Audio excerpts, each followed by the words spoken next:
Hey, good morning, Rogersville. We're going to be back with the disability guy right after this.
Hey, good morning, Rogersville. We are here with another episode of the Disability Guy. How you doing today? I'm doing pretty good. How are you? Better than I deserve. So let's play a game of Judges Say the Darndest Things. Yes. Yeah. So what do you got for me today? Well, we'll jump right out there with this darndest things. I had a judge once upon a time wrote in the hearing decision that my client had adequate social skills to conduct social interaction because he was selling drugs. And of course, the immediate thing from my perspective is, where's the complaint department for that particular? He's in sales. Particular business. He's in sales. I know, but it's just kind of funny if you're buying illegal drugs that there'd have to be some sort of adequate social interaction there. Clearly, an entrepreneur at heart. Yes, obviously there. Yeah. So one of my funniest judge stories, a judge that I really liked, really admired, and he's retired now. He did a great job, but he did. I was a prosecutor, and so he would do arraignments on criminal cases. And there was an old boy. They used to bring him over from jail, and they'd sit him in the jury box, and they'd be in their jail greens or oranges, and they'd be handcuffed and all that. And so you have arraignment. That's where you read the charges to them and tell them what they're charged with. And he would say, he'd just open it up, and the guy had stolen a car, and he's opening it and saying, "Boosting cars. All right, let's see. What'd you steal?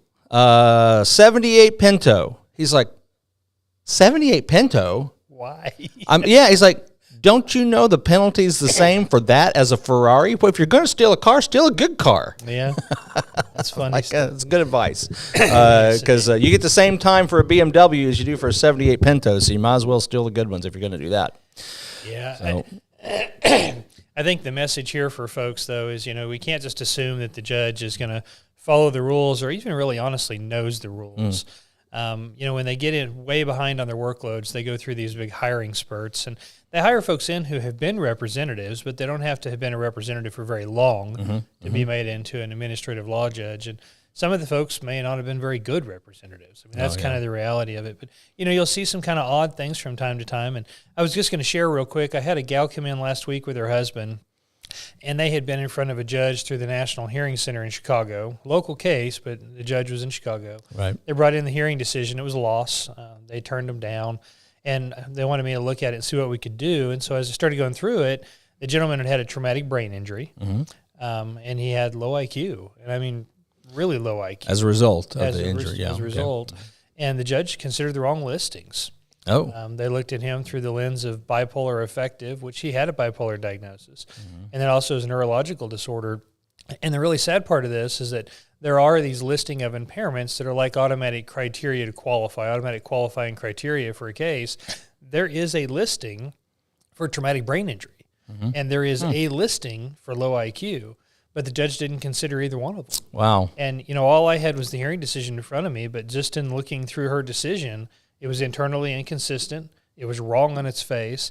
I didn't even have to have the entire file to put together some arguments, some preliminary arguments for the appeals counsel, just pointing out that, gosh, she didn't follow the right rules. And this comes up more often than you think. Yeah, I'm sure it does, and that's the importance of having an appellate route there.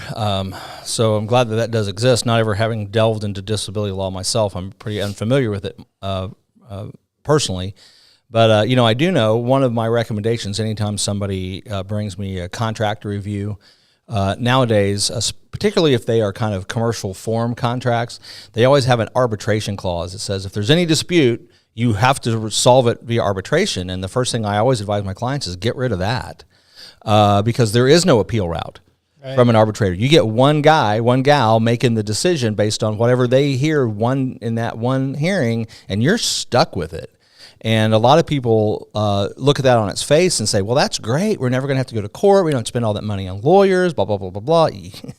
Yeah, but you lose, exactly. And you're done. So I'm glad there is a result there. There is. The Appeals Council isn't a written review. There's not an in-person hearing that goes along with it, but at least there's multiple judges that look at it in that process. Usually a couple of them will countersign off on it whenever they do, send it back for whatever reason. But, there's this kind of idea that, the judges know what they're doing. You trust the judge's decision. But, gosh, I've had judges before that approved 10% of the people they saw, quite literally. And then I've had judges that approved as high as 84% of the people that they saw. Yeah, and there's a lot of disparity in the way they look at those rules. Yeah, clearly. All right, if folks have questions, what do they need to do? Well, I'm in the office again today, and I have time set aside pretty well every day to talk to folks for same-day appointments. You can reach me there at the office at the 882-1800, of course, 417-882-1800, or you can check out our website at yourdisabilityrep.com, yourdisabilityrep.com, and I'm happy to visit with you, answer any questions you have. All right, give them a call. We'll see you next week here for more disability on K-ROG. Take care, guys. Yep.